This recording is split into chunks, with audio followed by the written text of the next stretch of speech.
நான் உங்கள் ஸ்ரீதேவி மாருதி Crochet ஆர்ட்டில் இன்றைக்கி நம்ம இந்த மாதிரி ஒரு அழகான சிம்பிளான குட்டி பவுச் எப்படி பண்ணுறதுன்னு பார்க்க போகிறோம். இது பேசிக்காக நான் வந்து ஹெட்செட் பவுச்சுக்காக பண்ணியிருக்கேன்.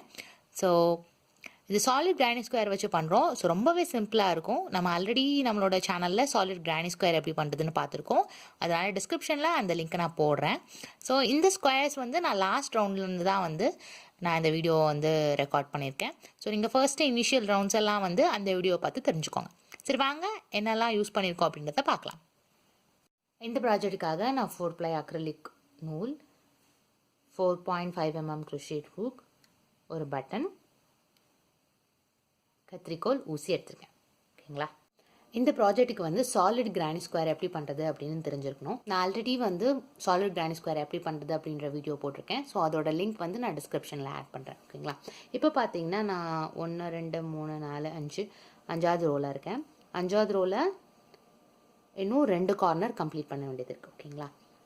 ஸோ இப்போ நீங்கள் உங்களோட கிரானி ஸ்கொயரோட சைஸ் ரீச் ஆக போகிறீங்க அப்படின்னா, அது எந்த சைஸ் அப்படின்னு நீங்கள் முடிவு பண்ணதுக்கப்புறமா பண்ணி முடிக்கிறப்போ கடைசி 2 கார்னர் இருக்கப்போ இந்த வீடியோவை பார்க்க ஆரம்பித்தாலே போதும்.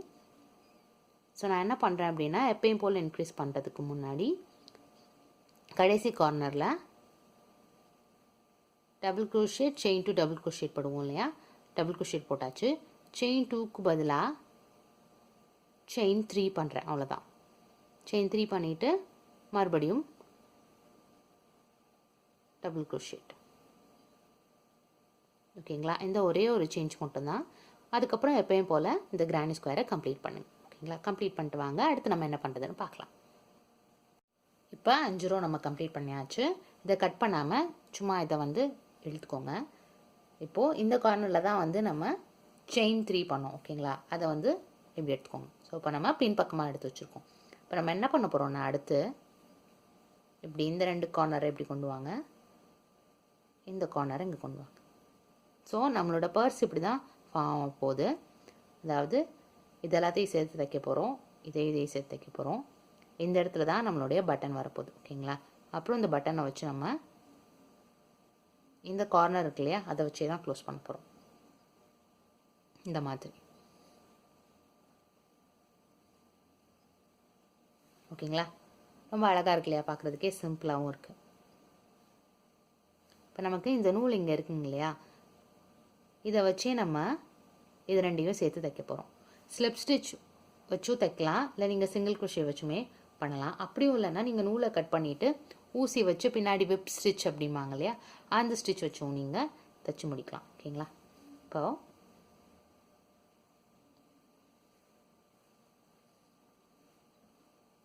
நமக்கு நூல் இந்த பக்கம் இருக்குது.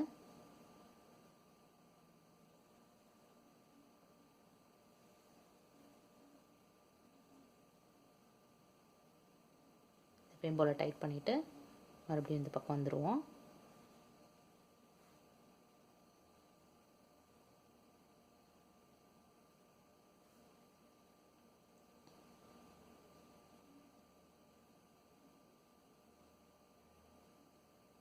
இந்த நூல் வந்து இந்த பக்கமே இருக்கனால நமக்கு ஈஸியாகிடும். இப்போ இங்கே போயிட்டு அந்த ஆப்போசிட்டில் இருக்கிறத எடுத்து ஸ்லிப் ஸ்டிச் பண்ணலாம்.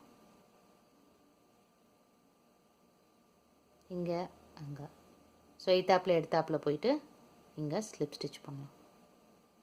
அப்படி பண்ணாலுமே நமக்கு இந்த 2 சைடும் ஜாயின் ஆகிட்டே வந்துடும்.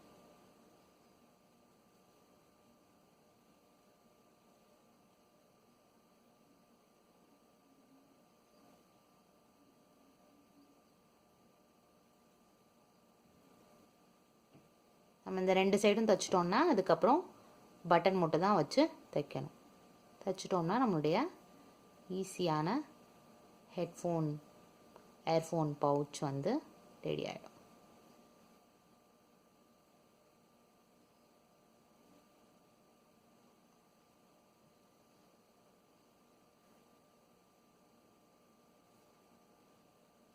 இப்போ பார்த்தீங்கன்னா நமக்கு இந்த ஸ்பேஸ் வந்துடும்.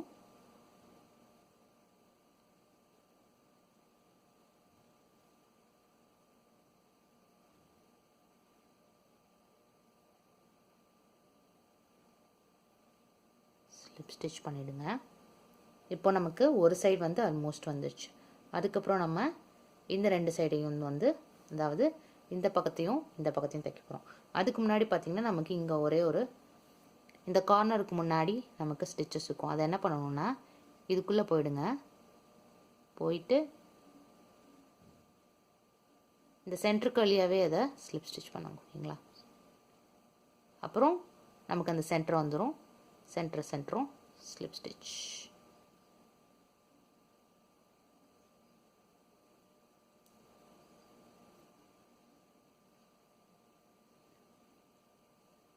இதுக்குள்ளே போகிறோம். அந்த கேப்போட கார்னருக்குள்ளே போகிறோம். Slip stitch. ஓகேங்களா? இப்போ பார்த்திங்கன்னா ஒரு சைடு நமக்கு இப்போ கம்ப்ளீட்டாக ஆகிடுச்சு. இப்போ நமக்கு இந்த சைடு எடுக்கணும். அப்போ நம்ம இந்த கார்னரோட சென்டரில் இருக்கோம். அப்படியே அந்த கார்னர் போங்க.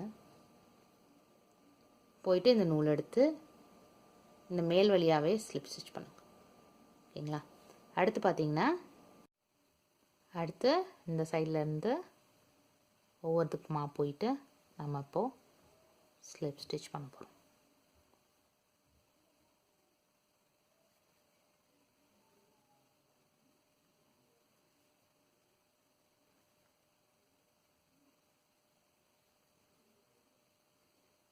இந்த ப்ராஜெக்ட் ரொம்ப ஈஸியாகவே பண்ணிடலாம். டைமும் அவ்வளோ எடுக்காது.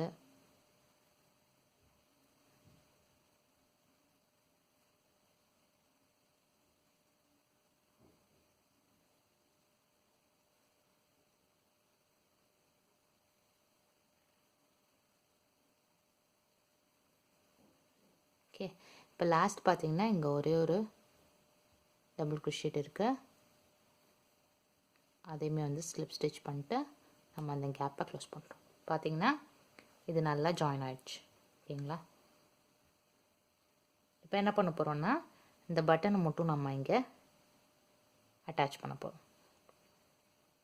பண்ணிட்டோன்னா அதுக்கப்புறம் நம்ம இதை இழுத்து வச்சு க்ளோஸ் பண்ணிடலாம். சரிங்களா? இதை கொஞ்சம் லென்த்தாக கட் பண்ணிடலாம்.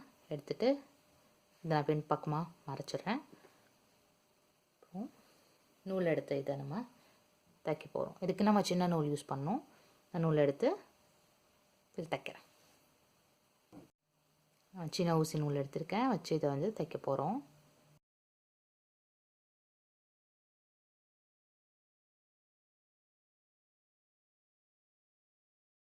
நம்மளுடைய க்யூட் குட்டி ஹெட்செட் பவுச்சு இப்போ ரெடி ஆயிடுச்சு. இப்போ பார்த்திங்கன்னா இதுக்குள்ளே நம்ம இதை